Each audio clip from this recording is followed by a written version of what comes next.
mighty acts of God in history. But the point is then that the Schleiermachian view of religion is far too limited, and it misses the fact that the religious symbols can and are in philosophy and in theology translated into concepts. So that philosophy is trying to conceptualize what religion is symbolizing. Which is why the history of philosophy finds its culmination in a Hegelian kind of idealism with a panentheistic being, because this is the truest conceptualization of what religion has been symbolizing. So his theological thinking then comes out that way, emphasizing on symbolism and its philosophical conceptualization.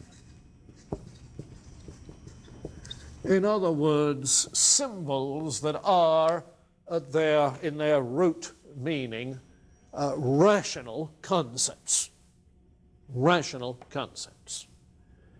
And it's this which appeals to him about the Christian religion, is that the one and the many come together, and in that rational concept you find the pinnacle of early Greek thought, moving beyond the atomism and the monism to many in one and one in three. So, okay, Hegel then on religion. Now, questions, comments? Yeah, Troy. It seems like Hegel's panentheism is more closely resembles pantheism than does Christianity. God being in everything. I mean, there's really not much of a distinction. Yeah. There's a history, though, of Christian theologians, or people writing at least matters of theology, who are somewhat panentheistic. That was true of a certain amount of the Christian Platonism that developed historically. You remember the question in discussion of Plato, is he a dualist or an idealist? Now, if he's an idealist, matter is simply non-being, has no existence. So that physical particulars are simply manifestations of form with physical qualities, but not with material substratum, you see. Now, by the time you translate that into Neoplatonism, those manifestations of form are emanations from the one, and you've got panentheism. Now, when you get to some of the Cambridge Platonists in the 17th century, late Renaissance, you find that some of them are not just Christian Platonists, but talk explicitly of emanation, you see, are idealists in that Neoplatonic sense. Influenced by them, I believe, is John Milton, whose work on Christian theology talks of emanation rather than ex nihilo creation, curiously. And yet, of course, we think of Milton in his Paradise Lost as the epitome of somebody dealing with orthodox theology. Well, and Hegel's influence in the 19th century is such that there was quite a bit of Christian Hegelianism, Christian idealism, I'll be commenting on that in a little while, which also tended to be panentheistic. I think it's a fair generalization that when Christianity, Christian theology combines with idealist metaphysics of a monistic sort, rather than pluralistic as with Berkeley, that you've got panentheism as a result. So in that sense, are you going to call his theology Christian or pantheistic? Well, I mentioned to you last week that our old colleague Stu Hackett's going to be doing a Kant seminar this time next year. I remember one time when we were discussing this, and he said, well, it seems and there are others who can be reduced logically to theists, but in itself it's an unstable position.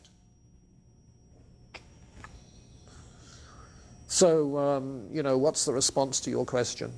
Maybe yes and no. Hegel thought of himself as a Christian theologian. My guess is he would have difficulty taking the Chalcedonian formulation of the doctrine of the Trinity in its intended form seriously. Yeah. I'm just wondering if you could just touch upon maybe some of the similarities and differences between Hegel and Spinoza. Yeah, Spinoza seems to be clearly a pantheist. Yet it's plain that these German idealists have a high respect for Spinoza. You find them referring to him.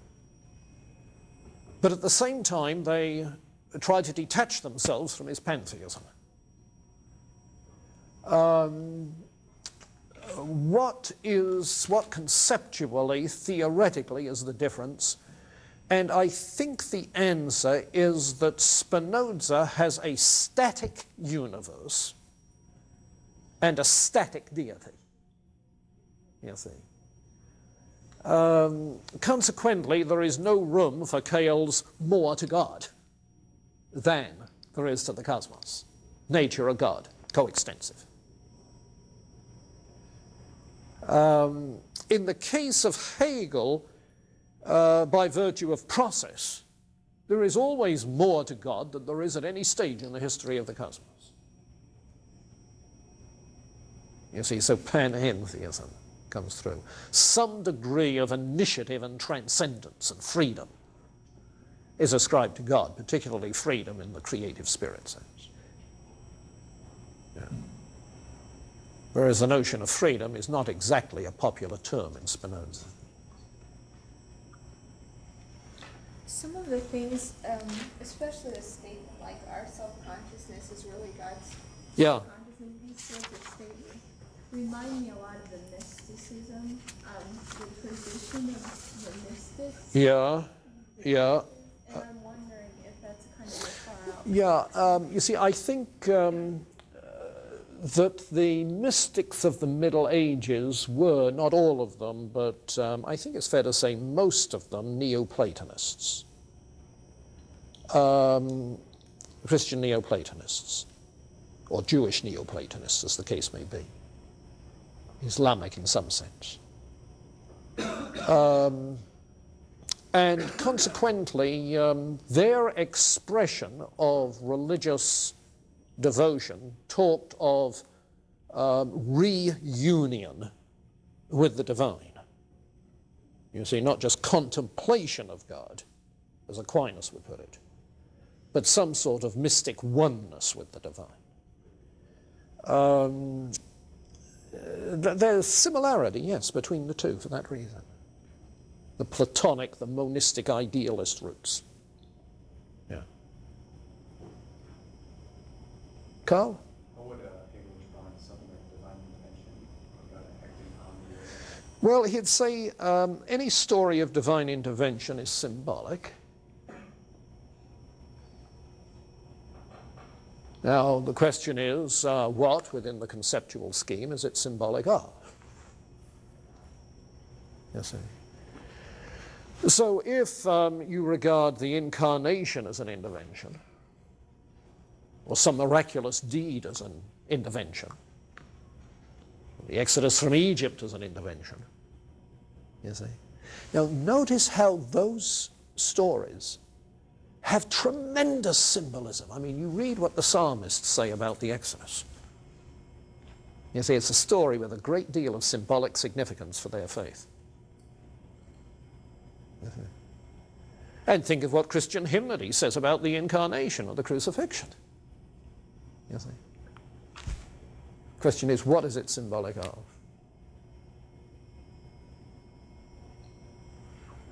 One thing you're seeing here, Carl, is the way in which there tends to be developing a division between history and faith. You see, this thing that's significant for faith is the symbol.